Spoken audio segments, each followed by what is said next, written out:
This first example is going to help us to understand factoring a trinomial. And what it does is it has us relate factoring a trinomial to multiplying binomials that we've already been working on. So how do they connect?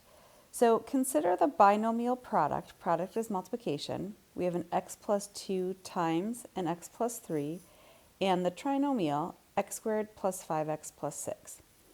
Well, if we were to multiply out this binomial, the binomial times the binomial, we would distribute the x, so we would do x times x, get x squared, x times 3 plus 3x, 2 times x is a positive 2x, and then 2 times 3 is a positive 6. So what we notice is that this last term on the end, that constant term, came from multiplying the 2 and the 3 together. That 6 is equal to a 2 times 3. When we combine our like terms for our final answer, we get x squared plus 5x, 2x plus 3x is 5x, plus 6. So there's that same 6 on the end that came from multiplying the 2 and the 3 together. And this 5x in the middle, we got those from adding the 3x plus the 2x. But what we notice is that if you take the 3 and the 2 from the binomials, 2 plus 3 gives us that 5. So when we see a binomial, or excuse me, a trinomial, x squared plus 5x plus 6, we can think, all right, well, that 6 is equal to the 2 times 3 from our binomials, and the 5 is equal to the 2 plus 3 from the binomials. So essentially, those are the patterns that we're going to work on while we are factoring trinomials. Is we look at our C value, and we know that we need two numbers that will multiply to our C value that also add up to our middle B value. So let's go through some examples and kind of solidify that idea. Here we have the question, what is the factored form of x squared plus 5x plus 6? So when you guys are factoring trinomials, you start by looking at the constant term on the end. That is your C value. So what are the factors of 6? And the best way to list factors is in pairs, because we think about them in pairs. Well, 6 is equal to 1 times 6.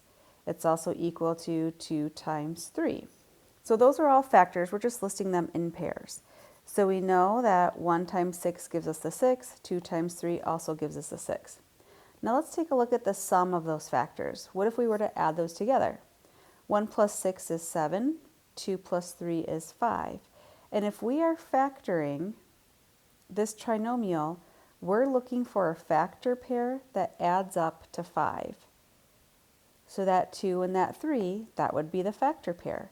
So we would write binomial factors, x plus 2 because it was a positive 2, times x plus 3 because it was a positive 3.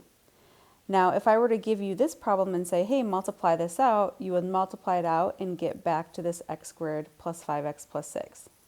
So when we're factoring, we're working through the multiplication problems backwards from what you guys have done before.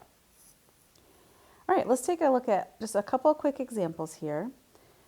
What is the factored form of each trinomial? So here's our x squared plus 13x plus 36. So x squared plus bx plus c. We start by focusing on our c value. We need factors of 36. When I list factors, I go in order. I always start with 1. 1 times 36 is a factor pair. Is 2 a factor of 36? It is. 2 times 18. Is 3 a factor? 3 times 12. Is 4 a factor? 4 times 9. Is 6 a factor? 6 times 6. And then as soon as I get to a number that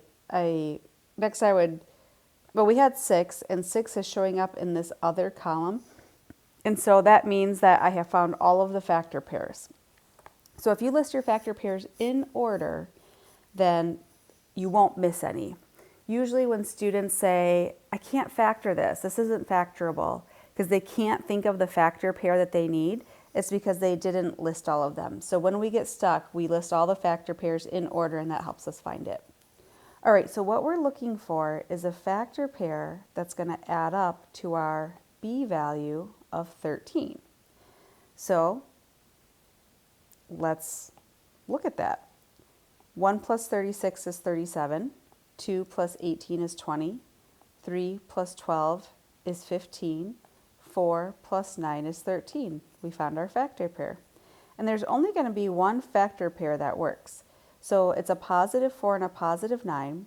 So this trinomial factors into our first binomial factor is x plus 4, because it was a positive 4, and x plus 9. And that's our answer. All right, next example, we're going to factor the trinomial x squared plus 11x plus 28. Where do we start? We start by looking at our c value. We need factors of 28. We'll list them in order. Always start with 1. 1 times 28. 2 is a factor because 28 is even. 2 times 14. 3 is not a factor. 4 is a factor. Times 7. Is 5 a factor? No. Is 6 a factor? No. Is 7 a factor? Well, it's already listed in my other column, so I know there are no other factors. We have found all of them. So we're looking for the factor pair that adds up to our b value of 11. So let's check them. 1 plus 28 is 29. 2 plus 14 is 16. 4 plus 7 is 11. So that's our factor pair. So our binomial factors, we're going to have x plus 4 times x plus 7. So a common question I get is, well, what if I write the x plus 7 first and the x plus 4 second? Is that okay? And absolutely, that is correct as well. Multiplication is a commutative property. That means that you can switch the order of your multiplication and you get the same answer in the end. So if you're multiplying your binomial factors in a different order, it is considered the same answer.